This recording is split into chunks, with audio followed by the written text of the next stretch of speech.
It is the voice of Indiana County. It's WCCS 101.1 FM, AM 1160, and WCCSradio.com. If you missed that note at the end of the news, Indiana Fire Association truck is on the way up North 9th Street. We don't know the incident just yet. 911 has not posted that yet. Just be aware that there are emergency workers that are active this morning.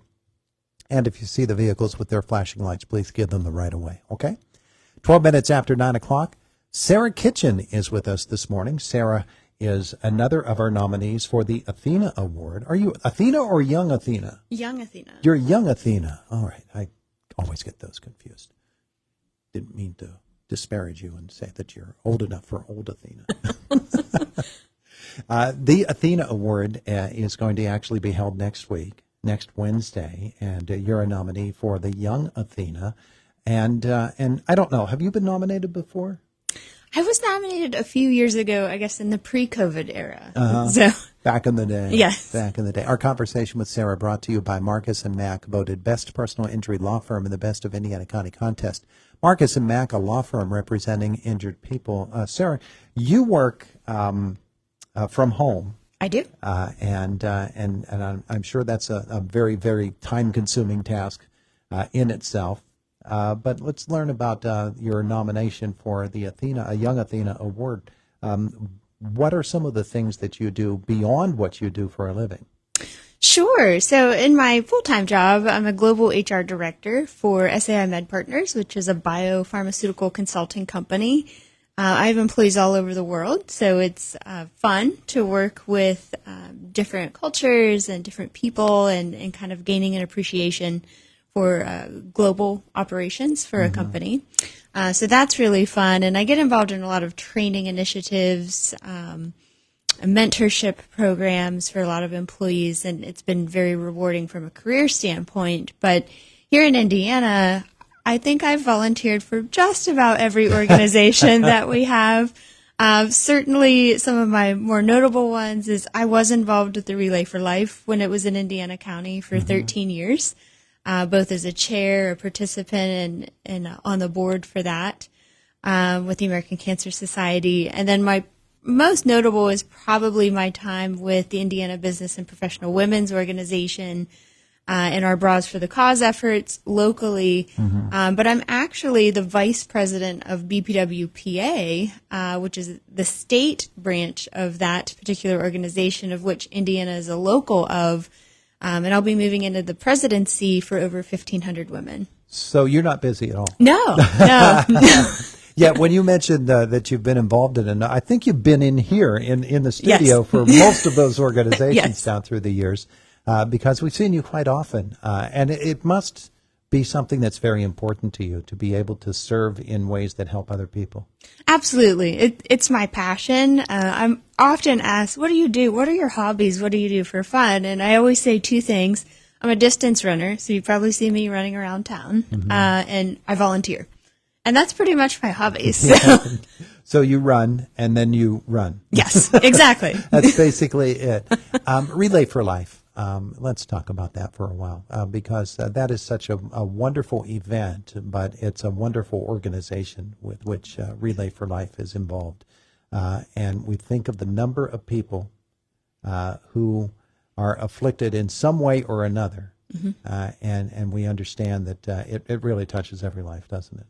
It really does. And the American Cancer Society, yes, they are, large and they do a lot of things, but I've had the opportunity with them to kind of see it from all angles.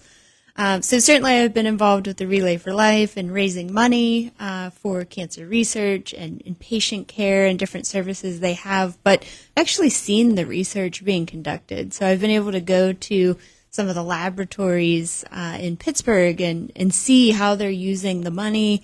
I've been to different states with the American Cancer Society, seeing different initiatives and what they're doing to make a difference and further the research. And so it's really been fully rewarding to see the dollars that we're raising locally and how that's applied. Opens your eyes, doesn't it? It does, yes. Yeah, my goodness gracious. And, of course, Bras for the Cause is just another extension of it. Yeah. That, by the way, is going on right now. It is this evening at the Eagles at 5:30 is our That's the basket big bingo. event. So yes. Yeah. So everybody's invited. Absolutely. Tickets are limited at the door. I believe we were under 10 tickets available. Really? So it's almost a sold-out event, which we sold 200 tickets for the event. Wow. So. Is this the night that when we get the reveal of who has the best bra? We do, yes. We have a few categories, so hopefully those will tune in and kind of see who the winner is. Yeah. And we just had Dina Deal in here in our last half hour or hour. And she was talking about the Women's Imaging Center. And Birdie's Closet, of course, is a big and very key part of the Women's Imaging Center. And Bras for the Cause. That's your real concern there, is helping Birdie's Closet. Absolutely. So we wanted to support an organization that was giving back to our community members, because that's who supports us. That's who comes out for Bras for the Cause and participates. And so we're really fortunate to have Birdies in our community. And as an organization, we wanted to get behind them and support them and make sure that they're well funded and have the supplies they need to service our community. Yeah.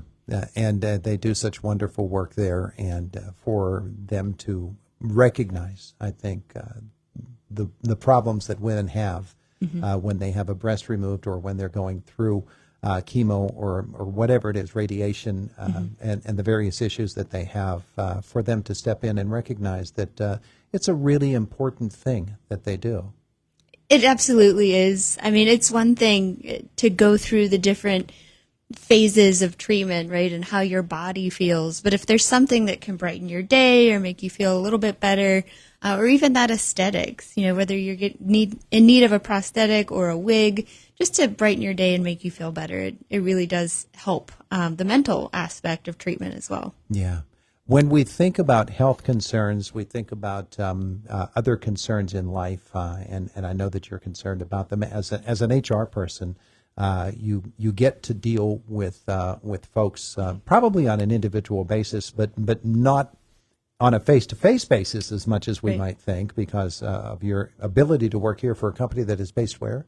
My company's based in Reading, Pennsylvania. In Reading. In Reading. So you must have a unique opportunity then to be able to work with people at a distance. And do you ever get the chance to get together with people and travel? We do. So I do travel to my office about once a month and see some individuals face-to-face. But the bulk of the majority of our employees are global, and so they work remotely from their home offices as well.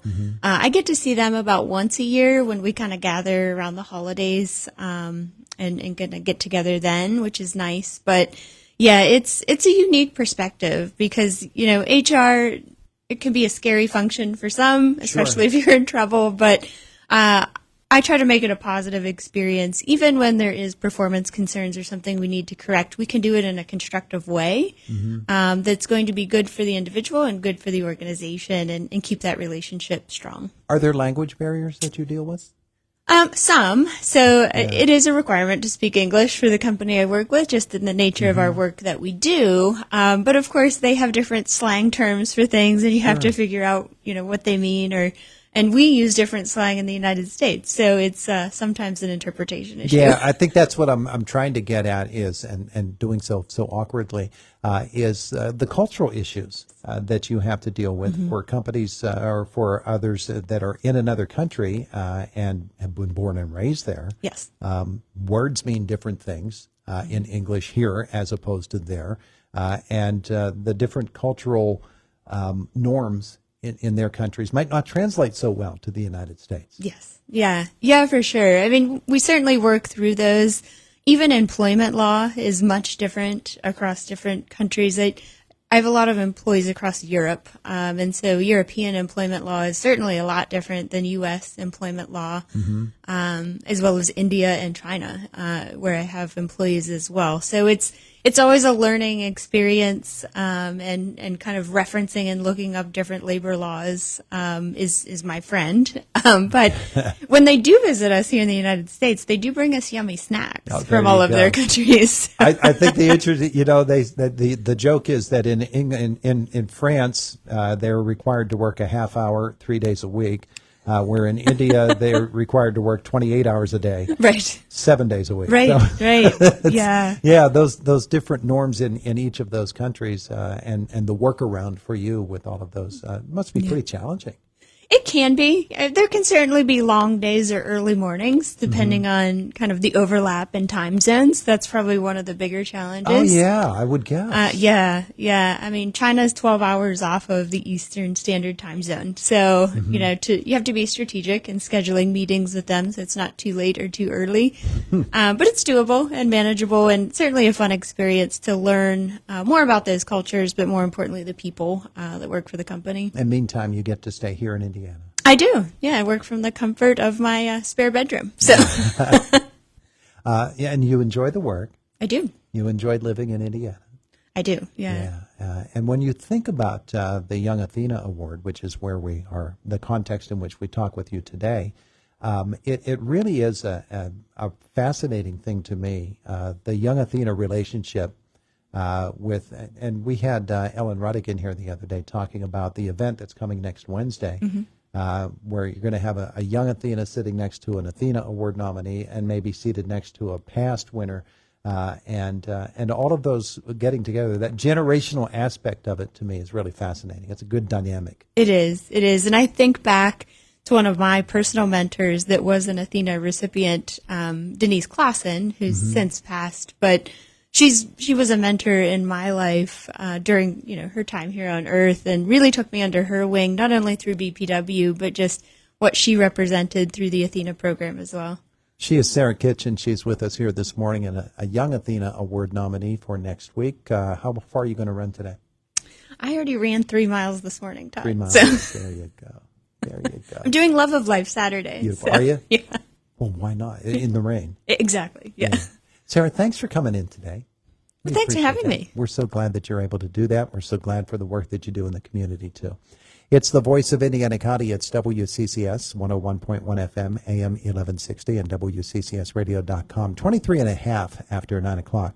CBS Sports Minute coming up, and then it's a visit with you from the WCCS newsroom with Jake Slobodnik. Right now we want to get to this morning's Money Matters report, and for that we turn to Aaron Real.